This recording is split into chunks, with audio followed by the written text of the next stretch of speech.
निकल जाते हैं। नंबर 2, जब कोई दुखी होता है तो दुख से उसके आंसू निकल जाते हैं। नंबर 3, मगरमच्छ के आंसू होते हैं।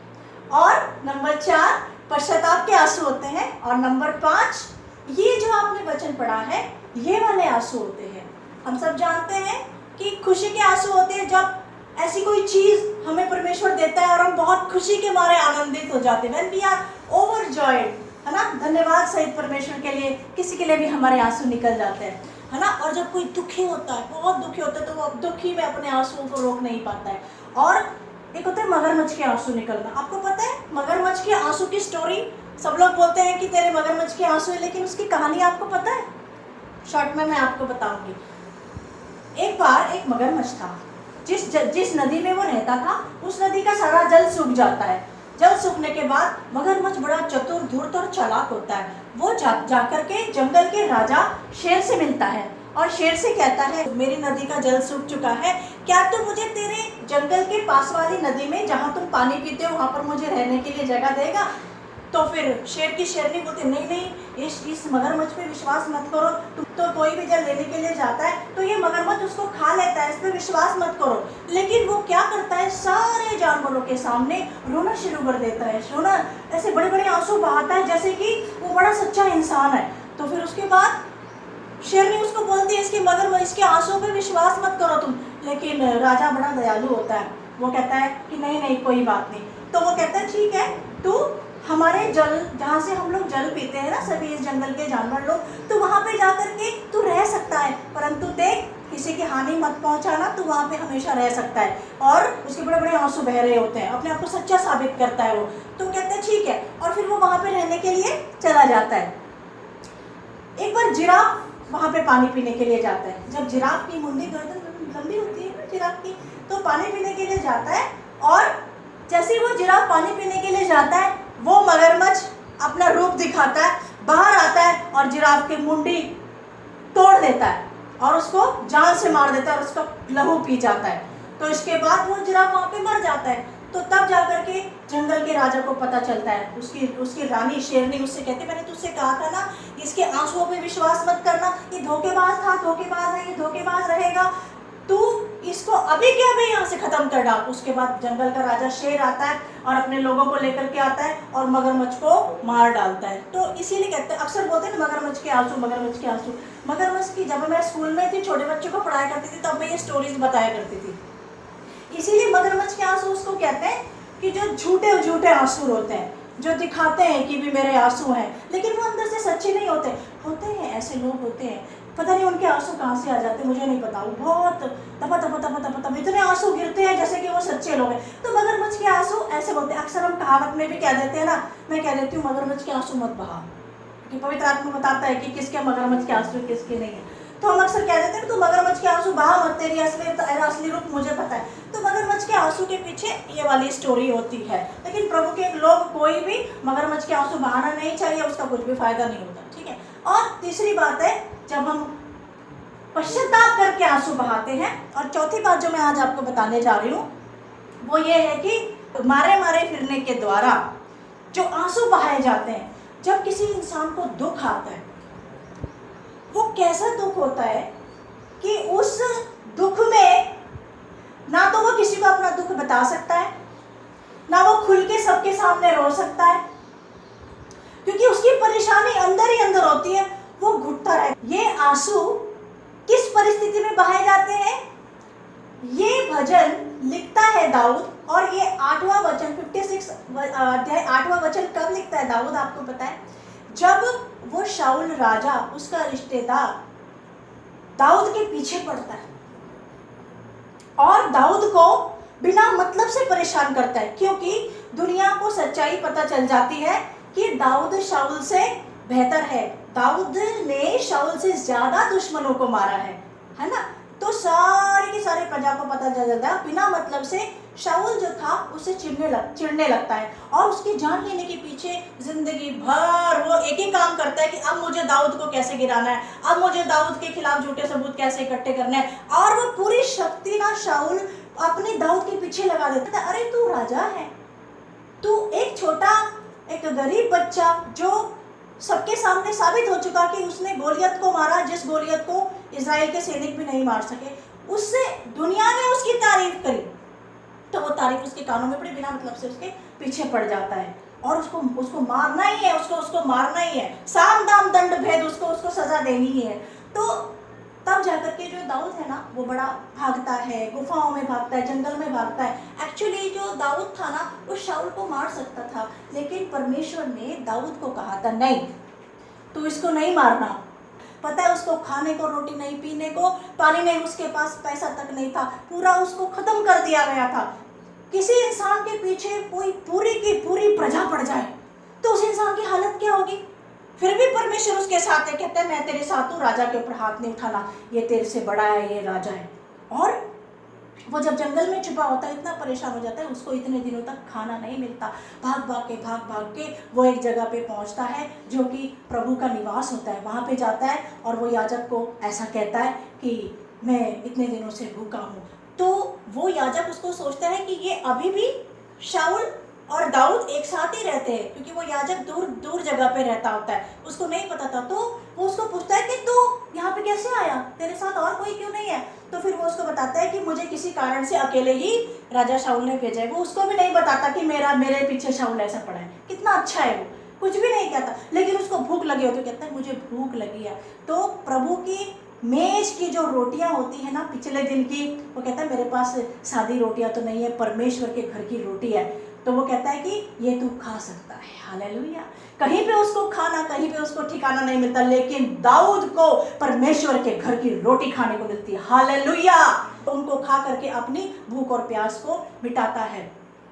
उसी समय कुछ शत्रु आकर के दाऊद को गिरफ्तार करके गत नगर में ले जाते हैं और वहां का राजा आकीश होता है, और वो आकीश के सामने दाऊद को ले जा करके आकीश के सैनिक ले जाते हैं और वो कहते हैं देखो ये वही है, शाऊल की सेना का एक योग्य और विश्वास पात्र सैनिक ये दाऊद है, ये वही है जिसने गोलियत को मारा था, और ये वही है जिसके लिए सारी इजराइल की प्रजा कहती है कि ये शाऊल से बेहतर है। तो अब दाऊद को पता चल जाता है, क्या पता चल जाता है कि अब तो ये मुझे मारे डालेंगे। दुश्मन के हाथ में प्रभु के बच्चे पड़े तो वो छोड़ते नहीं छोड़ते, उसको पता लगता है कि तो मुझे मारे डालेंगे। इसीलिए वो क्या करता है, पवित्र आत्मा उसको एक चाल सुझाता है। तो वो क्या करता है, फाटक के जो 2 दरवाजे होते हैं उन फाटक के दरवाजे के ऊपर वो ऐसे पागल के जैसे करने लगता है और उसकी दाढ़ी में से वो लार टपकाना शुरू कर देता है। वो इस तरह से करता है जैसे कि वो एक पागल है। तो जब सैनिक उसको बता रहे होते हैं कि ये वही है, तो फिर राजा आकीश कहता है अरे मेरे सेना में पागलों की कमी है क्या जो तुम एक पागल को और लेके आ गए? क्या मैं इसका पागलपन देखने के लिए हूँ? कहता है इसको मेरे सामने से हटाओ। और उसके बाद पागल होने का वो नाटक करता है और वो वहां से बच निकलता है। ये जो आपने वचन पढ़ा ना भजन संहिता 56:8, ये उस समय वो अंदर ही अंदर पुकारता है जब वो राजा के हाथ में, अन्य जाति राजा के हाथ में पड़ता है। उसके अंदर एक दुख है, उसके अंदर एक आह है।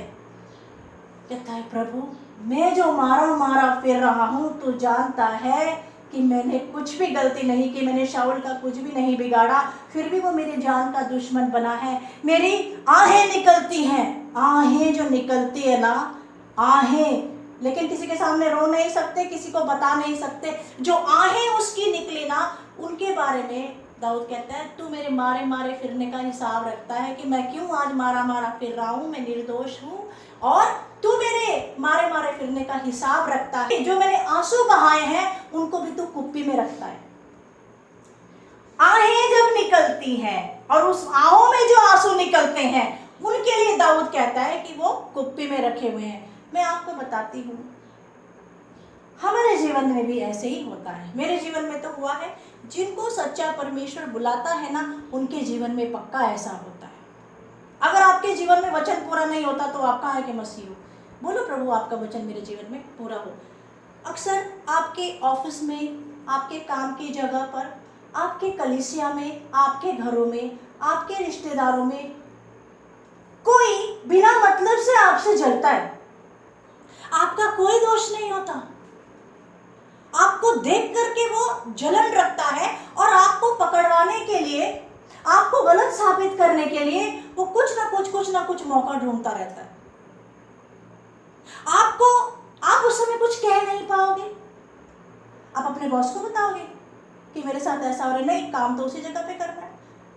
आप अपने मम्मी डैडी को बताओगे कि मेरे साथ ऐसा, मेरी भाई या मेरा बहन, मेरी देवरानी, मेरी जेठानी, मेरी पत्नी, मेरा पति मेरे साथ अन्याय कर रहा है, क्योंकि रहना तो एक ही घर में, इसीलिए आप सहते रहते हो, किसी को नहीं बताते। लेकिन आप अकेले में आए भरते हो। आपके ऊपर कोई ऐसा इल्जाम लगाया जाता है जो आपने किया ही नहीं है, वो इल्जाम आपके ऊपर लगाया जाता है, तो आपको उससे बड़ा दुख होता है कि ये इल्जाम मेरे ऊपर लगाया, अब मैं क्या करूं। आप बड़े असहाय होते हो। तो उस समय में अकेले में बैठ करके जो आप प्रभु के सामने आहें भरते हो, आहें, मैं तो मेंशन नहीं कर सकती, मेरे पास शब्द नहीं है, लेकिन बड़ा दुख होता है। इंसान, देखो एक और उदाहरण बताती हूँ, जैसे कोई लड़का और लड़की प्रेम करते हैं आपस में, कोई लड़का या लड़के धोखा दे के प्रेम में अगर चला जाए, कोई सच्चा प्रेम करने वाले अगर बिछड़ जाए, या कोई प्रेमी किसी प्रेमिका को बिना मतलब से धोखा दे के चला जाए, इल्ज़ाम दे करके चला जाए, तो मैंने तो यहाँ तक देखा है, आपने भी सुना होगा कि बच्चे सुसाइड कर लेते हैं, बच्चे अपनी जान दे देते हैं, क्योंकि वो प्रेम में इतने जुड़ जाते हैं। तो जब वो छोड़ के चले जाते हैं, जब बिछड़ जाते हैं, तो वो एक दूसरे के बिना रह नहीं पाते हैं। तो या फर्स्ट पार्टी या सेकंड पार्टी, कोई भी, वो जो सच्चा प्रेम करता है वो आहें भरता है, आहें भरते। उस दर्द का कोई इलाज नहीं होता है। वो सोचते हैं क्यों गया, उसने मेरे साथ ऐसे क्यों किया, क्या कारण था, और वो आहें भरता है। तो उन आहों के लिए परमेश्वर हिसाब रखता है। आप सबके सामने नहीं रो सकते, लेकिन अंदर ही अंदर आपके कुछ चलता रहता है, क्यों, किस लिए, मेरा क्या दोष था, मेरा क्या कसूर था, उसने ऐसा मेरे साथ क्यों किया। और आप अगर सच्चे होते हो तो परमेश्वर आपका साथ देता है। कैसे?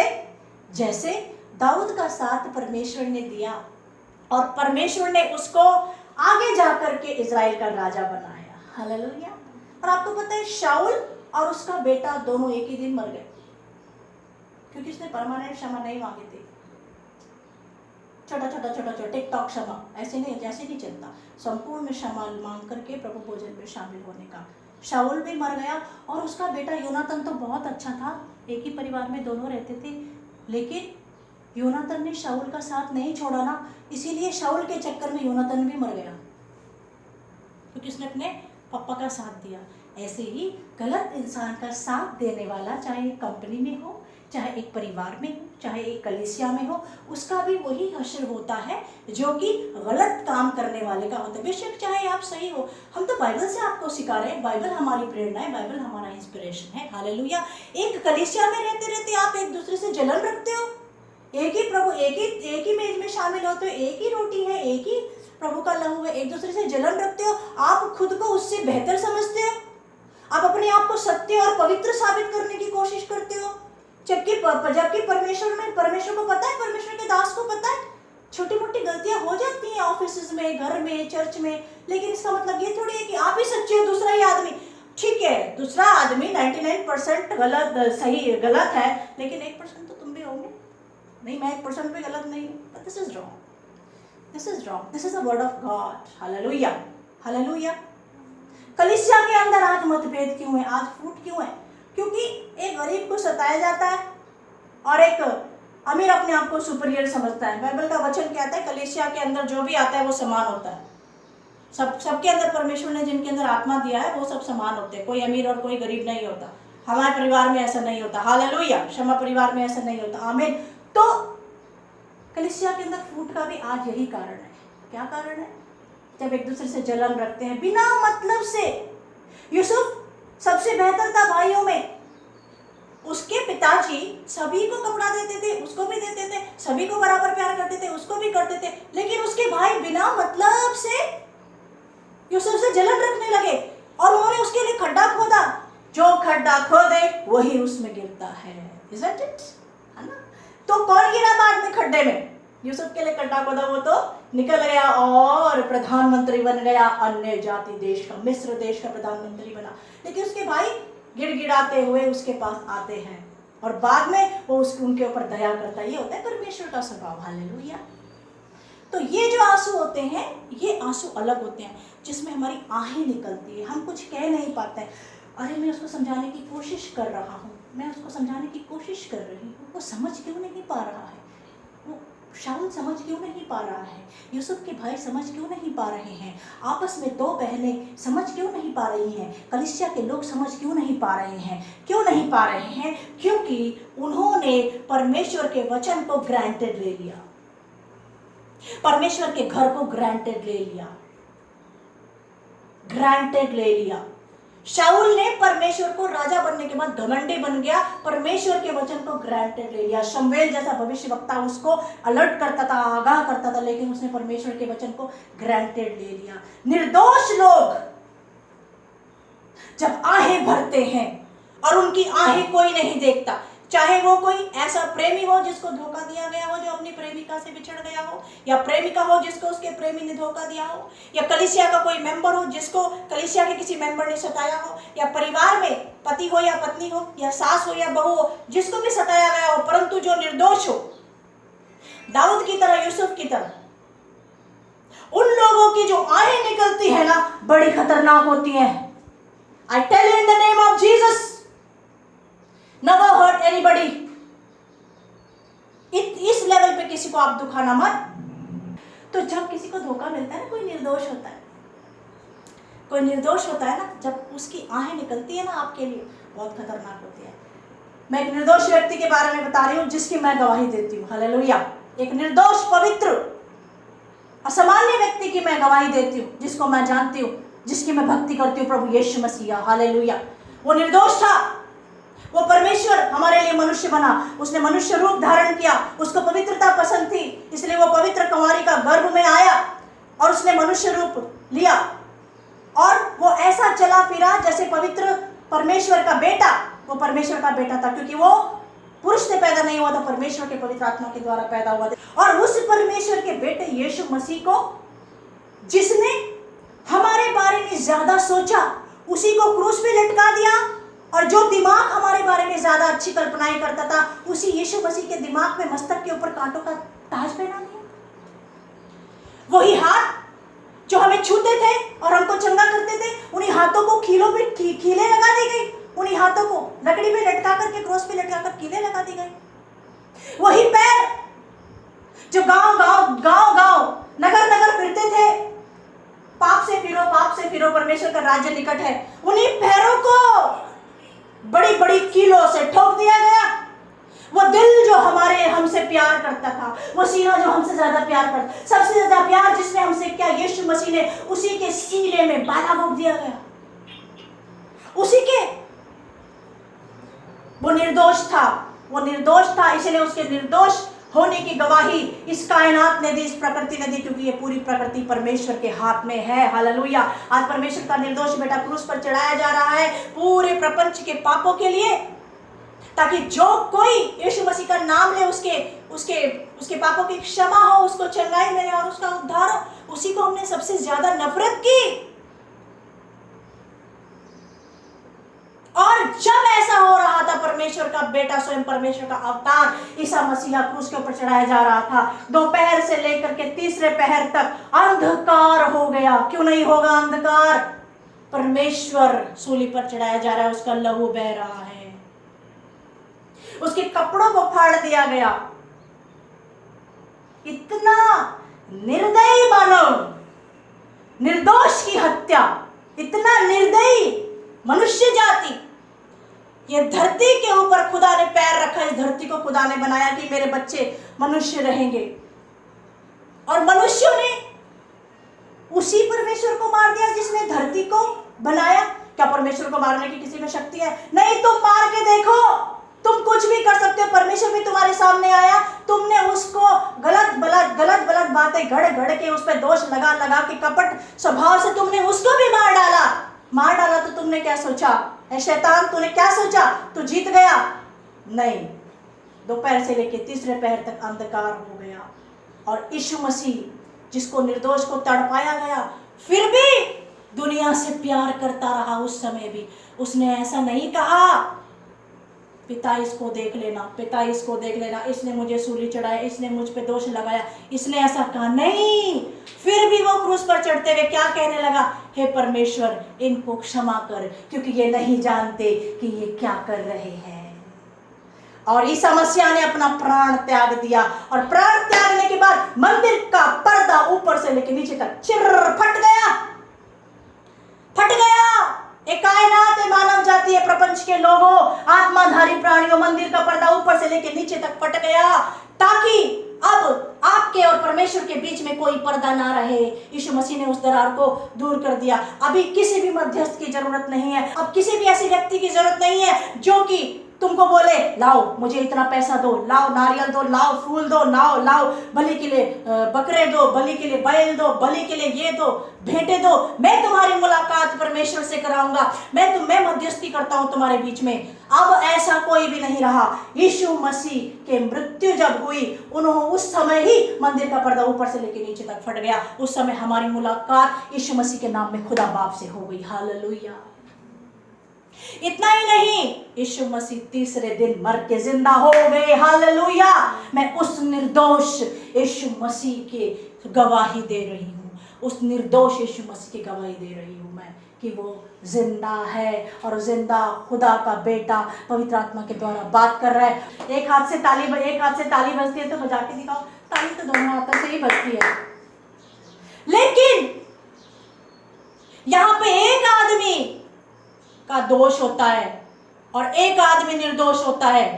दाऊद की परिस्थिति में, यूसुफ की परिस्थिति में, यीशु मसीह की परिस्थिति में, उस परिस्थिति में जो आहें निकलती है ना, क्यों, किस लिए, मैंने इतना प्रेम किया, मैंने सब कुछ किया, फिर मेरे साथ ऐसा क्यों। लेकिन वो आंसू किसी के सामने नहीं बहते।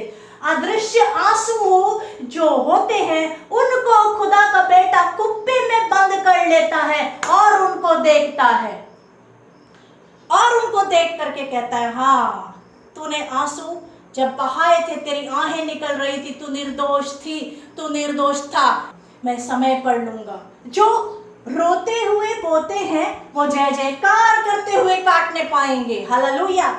आज जो सताए गए हैं, दबाए गए हैं, जिनके ऊपर दोष लगाया गया है, वो लोग रो रहे हैं। आज सच्चे प्रभु के लोग रो रहे हैं, मसीह लोग रो रहे हैं। कलीसियाओं को तोड़ा जा रहा है, सताया जा रहा है मसीह लोगों को, वो रो रहे हैं। मैं कहती हूँ आपका रोना इसलिए नहीं है कि आपको सताया जा रहा है, आपका रोना इसलिए होना चाहिए आहों से भरा हुआ, हे पिता यीशु के नाम में प्रार्थना करता हूँ, ये जो कर रहे हैं इनको नहीं पता, इनको क्षमा कर। रो ऐसे लोगों के लिए जो प्रभु के लोगों को सताते हैं। आपके आंसू जो आहों के साथ निकलते हैं, परमेश्वर उनको कुप्पी में रख लेगा और उनको बार बार देखेगा। आप जय जयकार करते हुए काटने पाओगे जब खुदा का बेटा बादलों के ऊपर आएगा और हम लोग परिवर्तित होकर के यीशु मसीह के साथ चले जाएंगे, और जो मुर्दे हैं वो अविनाशी देह में उठाए जाएंगे। हालेलुया। इसीलिए कभी भी शोक नहीं करना। आहों से भरी हुई प्रार्थना, आहों से जो आंसू निकलते हैं उनको कोई नहीं देखता, लेकिन परमेश्वर देखता है। मैं फिर से कहती हूँ, यदि आप सताए गए हो, यदि आप पे दोष लगाया गया है,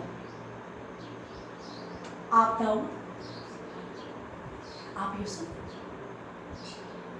आपको बिल्कुल भी किसी से बदले की भावना नहीं रखनी। आपकी आहें परमेश्वर को पता है। क्या यीशु मसीह को परमेश्वर पिता ने विजय नहीं दी है ना, उसको पुनरुत्थित किया, वो बादलों पे आने वाला है और उसी की सारी दुनिया है। हम उसके बच्चे, हम उसके घर में रहते हैं, कलीसिया में। What a privilege. हालेलुया। उसको विजय दी परमेश्वर ने, उसको पुनरुत्थान किया। आपका भी पुनरुत्थान करेगा पिता। पिता कभी भी पार्शियलिटी नहीं करता। कोई आपका प्रेमी प्रेमिका आपको छोड़ के जाता है, धोखा देते, पता ही नहीं चलता क्यों। अरे तुमको बता रहे हैं ना वो धोखेबाज था, वो गद्दार था, तुमको बता रहे हैं ना, समझ में नहीं आ रहा है। पवित्र आत्मा आपको समझाएगा। समझ जाओ, समय रहते समझ जाओ। शाऊल की तरह हाल नहीं होना चाहिए। Praise the Lord. मेरे मारे मारे फिरने का हिसाब तू रखता है, जो आंसू में बहाता हूं उसको तू कुप्पी में रखता है। बिना मतलब से परिवार के लोगों को सताते हो, कोई प्रभु में आया उसको परेशान करते हो, पता नहीं उसके अंदर से सच्ची आहें निकलती हैं। किसी की आहों का सामना नहीं करना। एक ही घर में रहते हैं, ऐसा नहीं करना। एक कंपनी में काम करते हैं, ऐसा नहीं करना। एक चर्च में रहते हैं, ऐसा नहीं करना। अगर आपकी आहें निकल रही है ना, परमेश्वर उसको जरूर सुनेगा। Praise the Lord. आपकी वजह से किसी का जॉब गया है, आपकी वजह से किसी ने अपना शहर छोड़ा है, आपकी वजह से कोई गरीब बना है, आपकी वजह से कोई रास्ते पे आ गया है, आपने सोचा आप जीत गए। नहीं, परमेश्वर ने जिनको चुना है उनको कोई भी मिटा नहीं सकता, कोई मिटा नहीं सकता। इस बुलंदी के साथ परमेश्वर का दामन पकड़ के रहने का, कुछ भी हो जाए क्रूस के नीचे रहने का, परमेश्वर समय पे आपके निर्दोष होने को सिद्ध करेगा। हालेलुया। आज का वचन उन लोगों के लिए है जो आहें भरे, जिन्होंने आंसू बहाए लेकिन किसी को नहीं पता, परमेश्वर ने कुप्पी में रख लिया है। हुआ आपके साथ ऐसा क्योंकि आप प्रभु के बच्चे हो। क्या कहता है दाऊद, मैं जो रो रहा हूँ, मैं जो रो रही हूँ, आज मुझे जो सताया गया है, क्या तू नहीं जानता? क्या उनकी चर्चा तेरी पुस्तक में नहीं है? तो यीशु मसीह कहता है, बेशक इन बातों की चर्चा मेरी पुस्तक में लिखी गई है। हालेलुया। धन्य है वो व्यक्ति जो किसी को सताए और परमेश्वर उसको क्षमा कर दे यहीं पर। हालेलुया। धन्य है वो व्यक्ति जो सताया जाए और वो यहीं पर अपने सताने वाले को क्षमा कर दे। हालेलुया। नहीं तो वहां पर तो बहुत बुरा हाल हो जाएगा। परमेश्वर ने आप सबके मेरे आंसुओं की परवाह की है, पुस्तक में लिखा है, लेकिन वो सोचता है कि मैं सजा नहीं देना चाहता, सुधर जाओ मेरे बच्चे।